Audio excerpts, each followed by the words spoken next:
Ibrahim Traoré a secoué le monde en janvier 2026.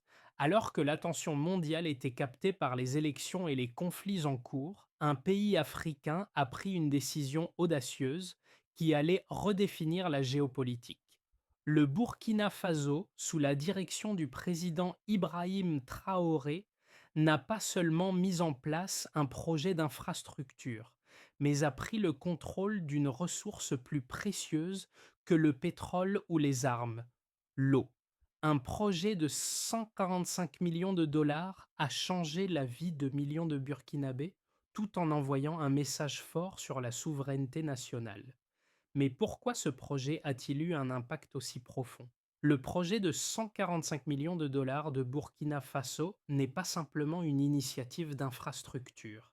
Il représente un tournant stratégique dans la lutte pour la souveraineté nationale. Ibrahim Traoré, plutôt que de chercher des soutiens internationaux ou de recourir à l'aide humanitaire, a choisi d'investir dans un secteur vital pour la survie de son pays, l'eau. En contrôlant ses ressources en eau, le Burkina Faso a non seulement surmonté une crise environnementale majeure, mais a aussi défié les normes géopolitiques établies. Cela envoie un message clair à l'Afrique et au monde entier. Les nations les plus fragiles peuvent aussi prendre leur destin en main. Le projet d'eau n'est pas seulement une réponse aux besoins immédiats de la population, mais une tentative de transformer les vulnérabilités en opportunités de pouvoir stratégique. Cependant, ce projet soulève des questions cruciales. Si cette initiative réussit, cela pourrait-il marquer le début d'un changement radical dans la manière dont l'Afrique gère ses ressources naturelles et ses relations internationales? En 2025, au cœur du Sahel, une des régions les plus arides et instables du monde, le Burkina Faso faisait face à une crise de l'eau sans précédent. Les régimes de précipitation étaient de plus en plus erratiques et le pays se retrouvait dans une situation critique.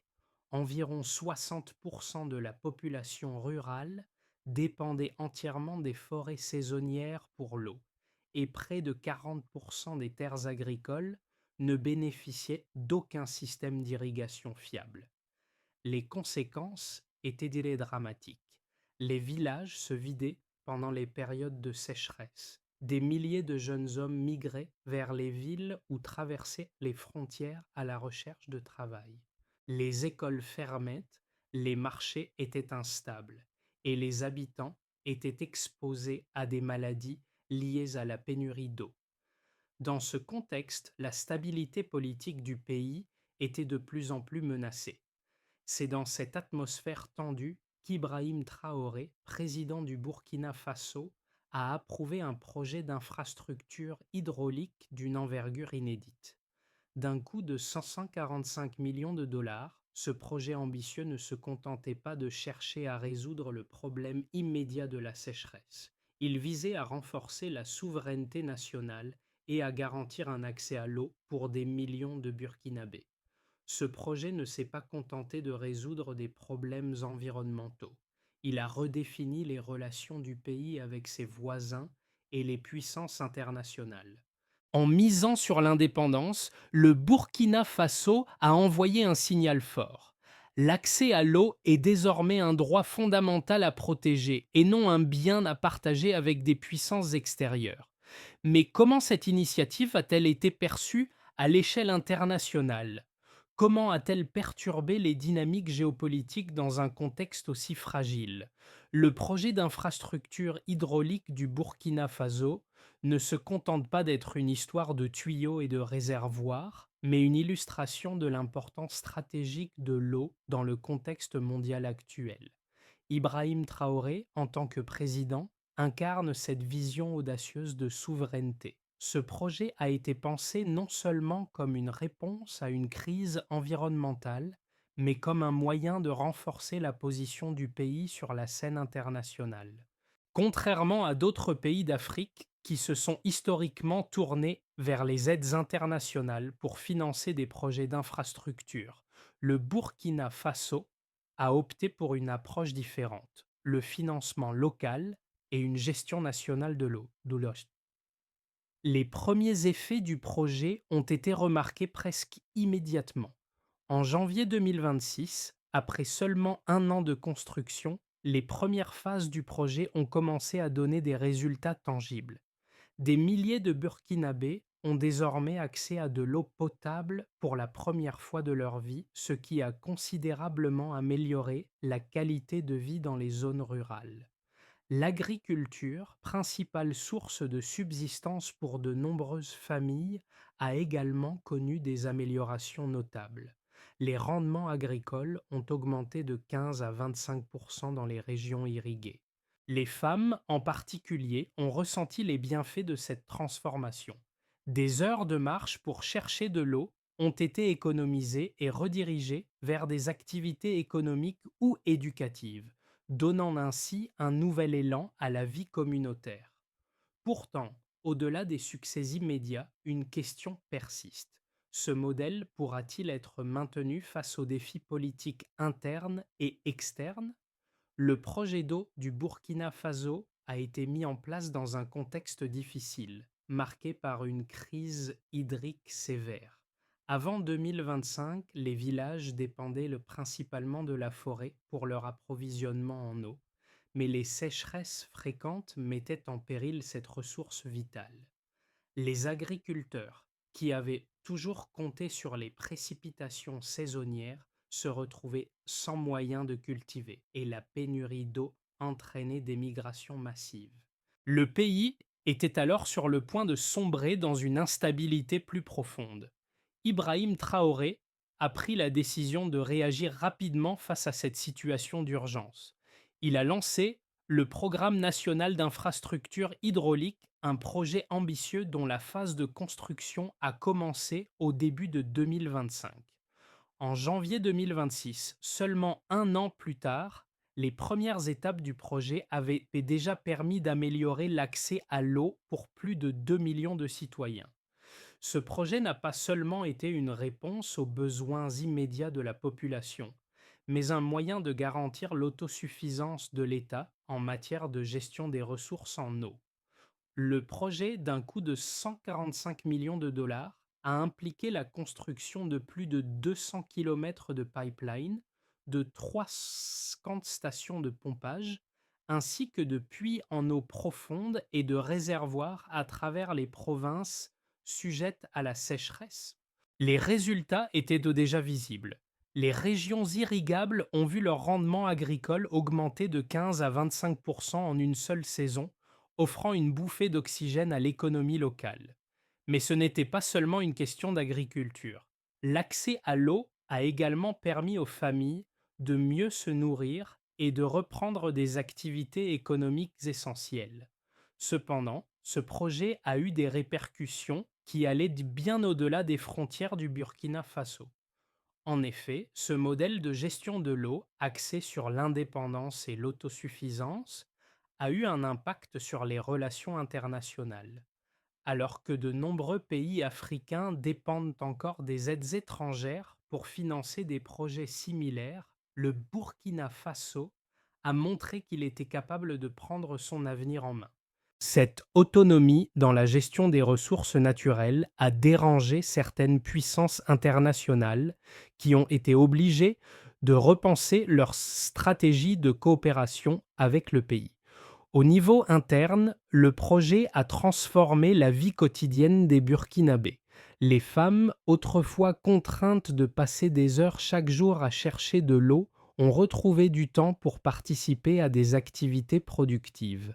Les écoles ont pu rester ouvertes pendant la saison sèche et les communautés ont vu leur cohésion renforcée.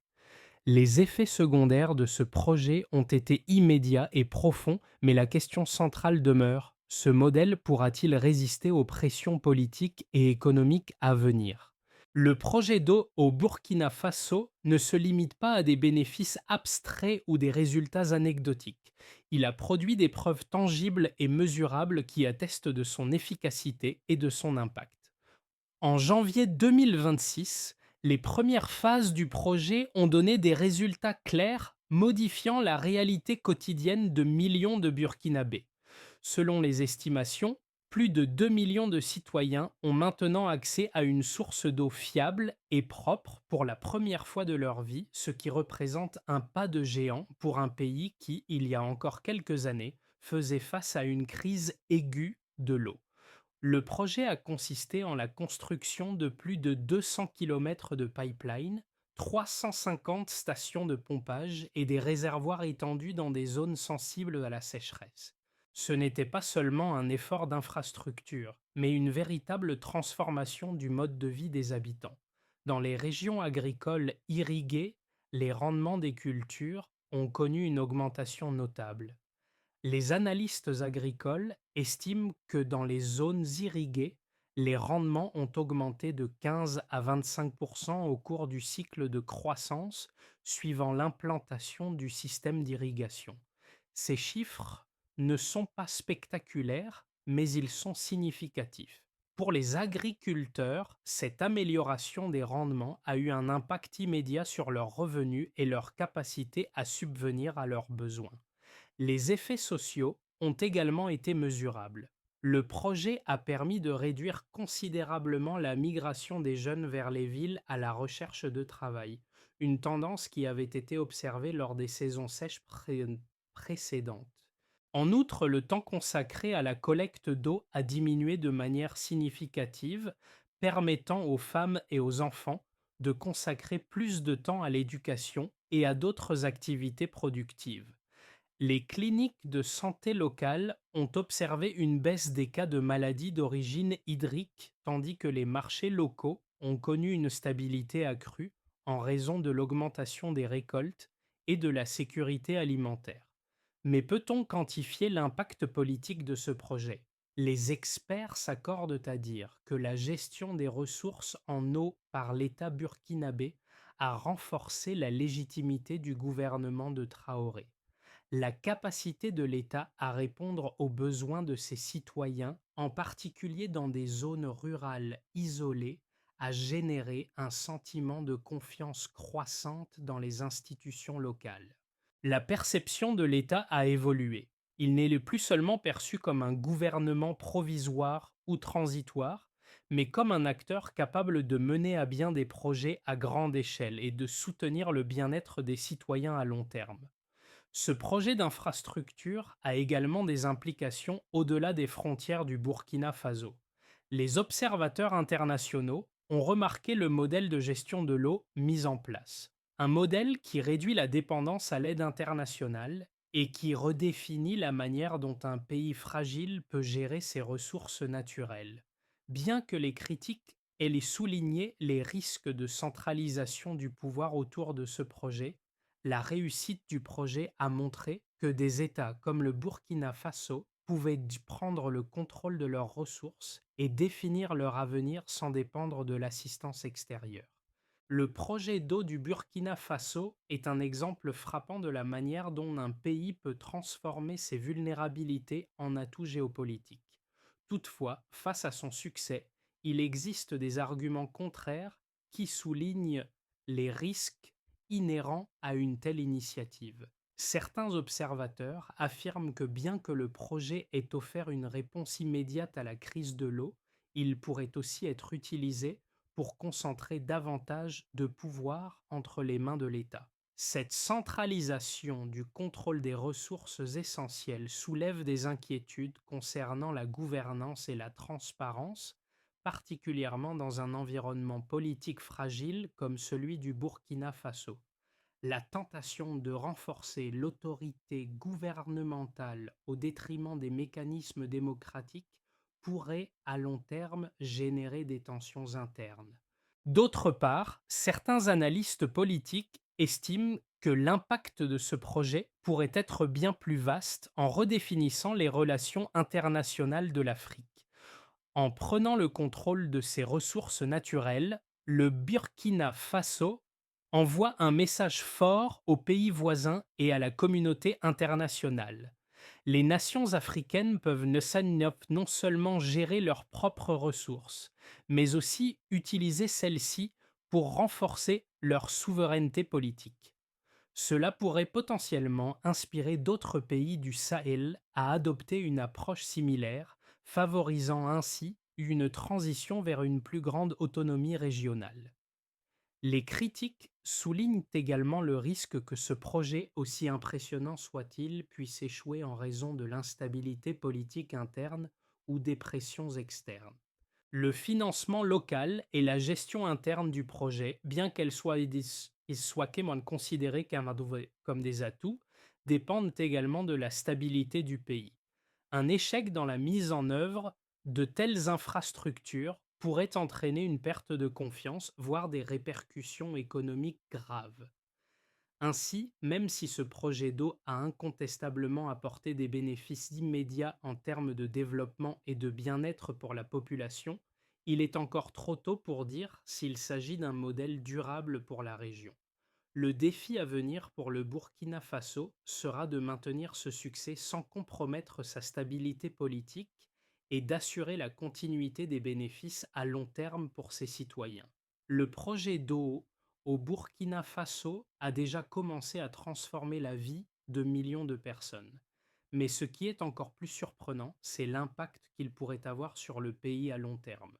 Le contrôle de l'eau, autrefois vu comme une simple question de survie quotidienne, devient aujourd'hui une arme stratégique qui redéfinit les rapports de force au sein du pays, mais aussi à l'échelle internationale. En janvier 2026, les résultats du projet dépassent les attentes.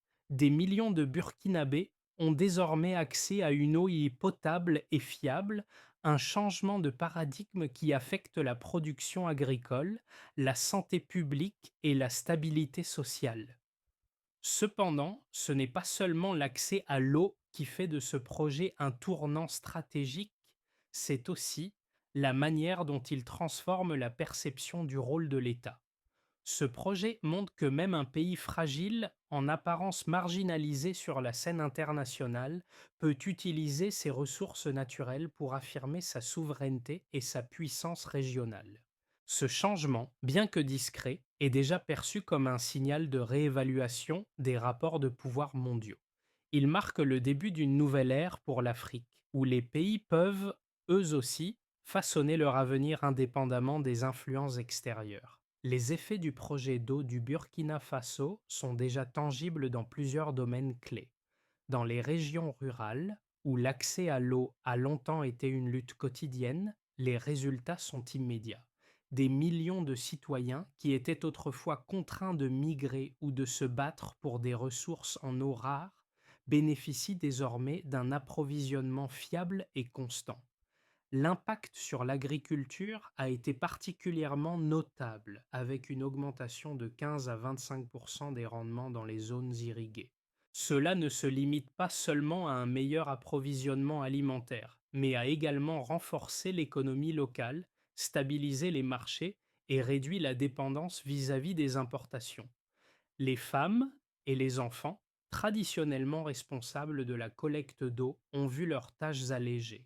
Le temps gagné a été réinvesti dans l'éducation, le travail communautaire et même dans la participation à l'économie locale. Les femmes, en particulier, ont vu une amélioration significative de leur qualité de vie, non seulement en termes de temps économisé, mais aussi en raison de l'accès à de meilleures opportunités économiques. En effet, moins de temps consacré à la collecte d'eau signifie plus de temps pour se former, travailler et participer à la vie communautaire. Sur le plan sanitaire, les effets sont également visibles. Les cliniques locales ont signalé une diminution des maladies d'origine hydrique, ce qui a eu un impact direct sur la santé publique et la productivité de la population. De plus, le projet a permis de renforcer la résilience des communautés face aux sécheresses et aux conditions climatiques extrêmes, qui sont devenues plus fréquentes dans la région du Sahel. Cependant, au-delà des bénéfices visibles, l'impact politique est tout aussi profond. Le contrôle de l'eau par l'État burkinabé a renforcé la légitimité du gouvernement d'Ibrahim Traoré, qui est désormais perçu non seulement comme un dirigeant de transition, mais aussi comme un leader capable de répondre aux besoins de son peuple. Cette transformation est d'autant plus importante dans un pays fragilisé par des décennies de turbulences politiques. Les citoyens, qui avaient l'habitude de voir leur gouvernement échouer à répondre à des crises de base, ont désormais un modèle d'attente. L'État peut effectivement agir en faveur du bien-être général. D'un point de vue géopolitique, ce projet envoie un message à la communauté internationale. Il prouve que même les pays les plus vulnérables peuvent prendre des décisions audacieuses et créer des changements durables sans dépendre des puissances étrangères. Ce projet a également des répercussions au-delà des frontières du Burkina Faso, car d'autres nations du Sahel et de l'Afrique pourraient envisager de suivre ce modèle de souveraineté et de gestion autonome de leurs ressources naturelles. Le Burkina Faso, autrefois perçu comme un État fragilisé, est désormais un exemple de résilience et de leadership dans un monde de plus en plus axé sur les ressources. En se projetant dans les 6 à 12 mois à venir, plusieurs scénarios pourraient se dessiner pour le Burkina Faso et son ambitieux projet d'eau. Le premier scénario, optimiste, repose sur la stabilité continue du pays et la bonne gestion des infrastructures nouvellement mises en place. Si le gouvernement réussit à maintenir la sécurité et à gérer efficacement les ressources, le projet pourrait devenir un modèle pour d'autres pays du Sahel. Les effets bénéfiques sur l'agriculture et la santé publique pourraient se renforcer, avec des rendements agricoles encore plus élevés et des économies locales plus résilientes. De plus, la relation entre l'État et ses citoyens continuerait à se renforcer, avec un peuple plus engagé et une plus grande confiance dans les institutions. Dans un scénario moins favorable, des tensions politiques internes pourraient entraver les progrès du projet. La centralisation du pouvoir autour de l'eau et des ressources pourrait provoquer des conflits au sein du gouvernement ou avec les opposants politiques. En cas de mauvaise gestion ou de corruption dans l'exécution du projet, la situation pourrait se détériorer rapidement et les résultats escomptés pourraient ne pas se matérialiser. L'infrastructure hydraulique, bien que vitale, pourrait devenir un point de fracture, augmentant le mécontentement de certains groupes sociaux, en particulier dans les zones où l'accès à l'eau reste limité ou inégal. Le scénario pessimiste envisage une crise politique alimentée par des pressions internes et externes. Si le Burkina Faso se trouve confronté à des défis tels qu'une mauvaise gestion des ressources, une instabilité accrue ou une résistance à la centralisation du pouvoir, le projet pourrait échouer à long terme. La perception internationale du pays pourrait se dégrader, surtout si des questions de transparence ou de gouvernance émergent. Dans ce contexte, l'assistance internationale pourrait être réclamée, mais les relations avec les partenaires externes pourraient se tendre, réduisant ainsi les marges de manœuvre du gouvernement. Dans tous les cas, il est probable que le succès ou l'échec du projet d'eau aura des conséquences profondes sur la politique interne du Burkina Faso, ainsi que sur sa position sur la scène internationale. Ce projet pourrait soit servir de tremplin vers une souveraineté renforcée, soit devenir un point de friction qui marque un recul dans la gestion des ressources naturelles par l'État. L'impact du projet d'eau au Burkina Faso dépasse les frontières du pays. Si l'on examine ce qu'il représente pour les citoyens, il devient évident que ce projet a ouvert une nouvelle ère dans la relation entre l'État et la population. Ce n'est pas simplement une question d'accès à l'eau, mais un changement fondamental dans la manière dont les Burkinabés perçoivent leur gouvernement et leur avenir. Pour les jeunes générations, ce projet devient un symbole d'autonomie et d'espoir, une preuve que leur pays peut prendre des décisions audacieuses sans dépendre des puissances étrangères. Les femmes, qui ont longtemps été responsables de la collecte de l'eau, voient leur vie transformée non seulement par la réduction de leur fardeau quotidien, mais aussi par l'augmentation de leur participation à la vie économique et sociale. Pour les agriculteurs, L'augmentation des rendements agricoles offre non seulement une sécurité alimentaire accrue, mais aussi un moyen de garantir l'indépendance économique des familles.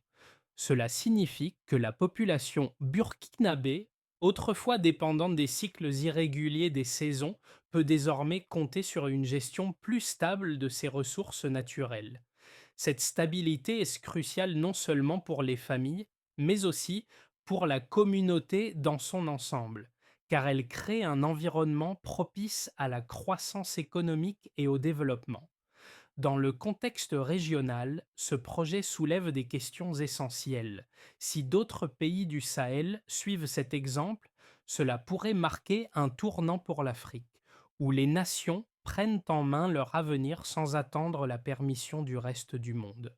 L'accès à l'eau, transformée en arme stratégique, pourrait devenir un catalyseur pour de nouvelles dynamiques géopolitiques dans la région. Ce projet est bien plus qu'un simple plan d'infrastructure. Il est le témoignage d'un changement profond dans la manière dont les nations fragiles peuvent s'affirmer sur la scène mondiale. Le succès du projet d'eau au Burkina Faso ne doit pas être perçu comme une fin en soi, mais comme un point de départ pour de futures actions. Pour assurer sa pérennité et garantir que ses bénéfices continuent à se déployer dans les années à venir, plusieurs étapes doivent être franchies. Pour commencer, il faudra renforcer les institutions locales. Il est crucial que les communautés locales aient un rôle actif dans la gestion de l'eau pour éviter une centralisation excessive et garantir une gouvernance inclusive. Cela pourrait inclure la formation d'équipes locales spécialisées dans l'entretien et la gestion des infrastructures hydrauliques, afin d'assurer leur durabilité. Ensuite, il sera important de diversifier les sources de financement. Bien que le projet ait été financé en grande partie par le gouvernement, il est essentiel de diversifier les sources de financement pour garantir l'indépendance à long terme. Cela pourrait inclure des partenariats publics-privés ou la recherche de fonds internationaux qui soutiennent l'autosuffisance et les initiatives de souveraineté.